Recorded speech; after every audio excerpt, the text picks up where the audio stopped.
नमस्कार, मी मोहिनीता तुम्हा सर्वांचं स्वागत करते मोहिनीताज किचनमध्ये। तर आजच्या व्हिडिओमध्ये मी तुम्हाला दाखवते आहे तळणीचे मोदक आणि हे मोदक आपण थोड्या वेगळ्या पद्धतीने करणार आहोत। जसं की हे मोदक वरून अगदी खुसखुशीत आणि आतून तितके छान अगदी मऊ लुसलुशीत होतात। आणि तुम्हाला जर आजची ही रेसिपी आवडली तर चॅनलला सबस्क्राइब करायला देखील विसरू नका। तर मोदक करण्यासाठी सगळ्यात पहिला आपण त्याच्या पारीसाठीचं पीठ मळणार आहोत। तर त्यासाठी इथं मी 1 कप असं मैदा घेतलेला आहे आणि त्याचबरोबर 1 कप असा रवा हा बारीक रवा घ्यायचा आहे। 0 नंबरचा असा रवा इथं मी वापरलेला आहे आणि त्याचबरोबर चवीनुसार मीठ घालायचं आणि हे रवा मैदा आपण मिठासंगती खूप चांगलं असं एकत्र करून घ्यायचं आहे, छान त्याला मिक्स करून घ्यायचं आहे। आणि तुमच्याकडे जर बारीक रवा नसेल तर तुम्ही जो मोठा रवा आहे तो थोडासा मिक्सरमध्ये फिरवून सुद्धा वापरू शकता। आणि तसंच मी यामध्ये घालते आहे 2 ते 3 चमचे असं गरम करून घेतलेलं तूप। असं तूप घातल्यामुळं खूप छान खुसखुशीत असे आपले मोदक होतात आणि असं हे तूप आपण खूप छान असे पिठांमध्ये एकत्र करून घ्यायचं आहे।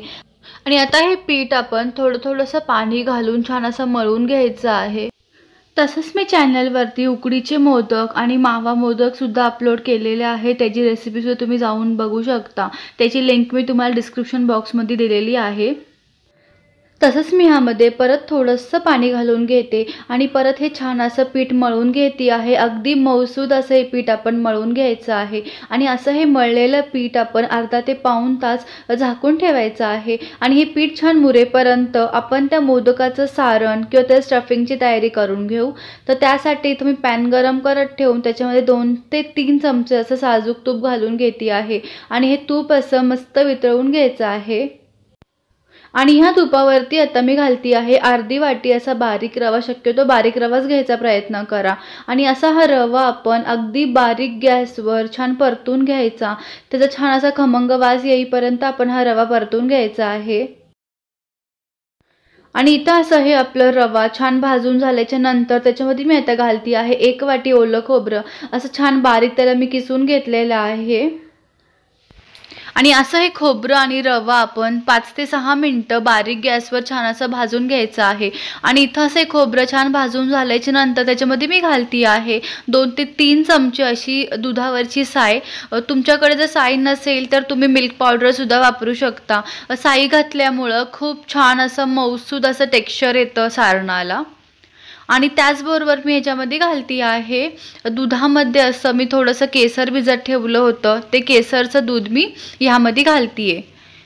तसंच हा रवा छान शिजण्यासाठी इथं मी वापरती आहे पाव कप असं दूध। शक्यतो दूध हे कमी घालायचं, नाहीतर हे आपलं जे सारण आहे खूप जास्त चिकट होऊ शकतं।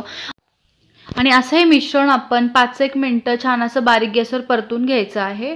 आणि त्यानंतर इथे मी घालती आहे 1 वाटी पिठी साखर। तुम्ही हवं तर मिक्सरला थोडी साखर अशी फिरवून सुद्धा वापरू शकता। आणि अशी पिठी साखर खूप छान अशी आपण ह्या सारणामध्ये एकत्र करून घ्यायची। पिठी साखर सुद्धा छान वितळते आणि त्याने सुद्धा छान असं टेक्स्चर येतं आपल्या मिश्रणाला। तुम्ही हवं तर गूळ सुद्धा वापरू शकता। तर इथं असं हे सारण आपलं बनवून तयार झालेलं आहे आणि असं हे सारण आपण एका प्लेटमध्ये आता थंड करत ठेवायचं आहे।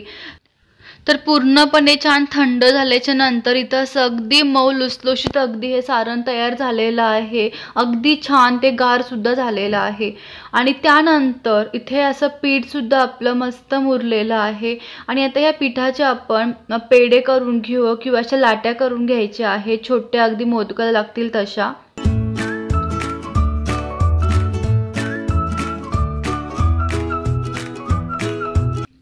आता मी इथे छोटासा असा पिठाचा गोळा घेतलेला आहे आणि त्याची आता आपण अशी पारी लाटून घ्यायची, न जास्त जाड न पातळ, अगदी मध्यम अशी पारी लाटून घ्यायची। आणि इथे आता मी तुम्हाला असं मोदक करून दाखवते आहे। तर त्यासाठी थोडंसं असं अगदी 1 ते 1.5 चमचा असं मी सारण ह्याच्यामध्ये ठेवून घेतलं आणि त्यानंतर असं 3 बोटांचा वापर करून आपण हे मोदकाला छान अशा कळ्या पाडून घ्यायच्या। मधल्या बोटाने थोडंसं पीठ मागच्या बाजूला सरकून त्याला चिमटीमध्ये थोडं प्रेस करून असं अगदी गोलाकार फिरवत सगळ्या अशा आपण कळ्या ह्या बनवून घ्यायच्या आहेत। मोदकाला कळ्या कशा करायच्या अगदी सोप्या पद्धतीने ह्याचा डिटेल व्हिडिओ मी चॅनलवरती आधी अपलोड केलेला आहे, तो प्लीज तुम्ही जाऊन बघा, म्हणजे तुम्हाला अगदी साध्या सोप्या पद्धतीने अशा मोदकाच्या कळ्या बनवता येतील। आणि इथे असं मी सगळ्या कळ्या छान अशा बनवून घेते।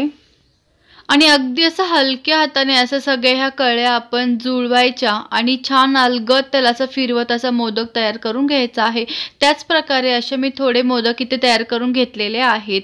आणि त्यानंतर आता हे तळण्यासाठी इथं मी तेल गरम करून घेतलं। तेल न जास्त गरम न थंड, एकदम मीडियम असं तेल गरम करून घ्यायचं आहे आणि त्याच्यामध्ये आपण मंद गॅसवर हे छान सोनेरी होईपर्यंत मोदक तळून घ्यायचे। हे रव्या मैद्याचे मोदक एकदम खुसखुशीत असे तयार होतात आणि तसंच ते तुम्ही 4 ते 5 दिवस ठेवू शकता। ते बिलकुल नरम वगैरे पडत नाही, अगदी तसेच त्याचं आवरण छान खुसखुशीत राहतं। त्यासाठी ही रेसिपी नक्की ट्राय करून पहा। आणि जर तुम्हाला आजची ही रेसिपी आवडली तर एक लाईक करायला विसरू नका आणि माझ्या रेसिपी जर तुम्हाला बघायला आवडत असतील तर चॅनलला सबस्क्राईब करून घ्या आणि पुन्हा भेटूया आपण अजून छान छान अशा नवनवीन रेसिपीसह। थँक्यू।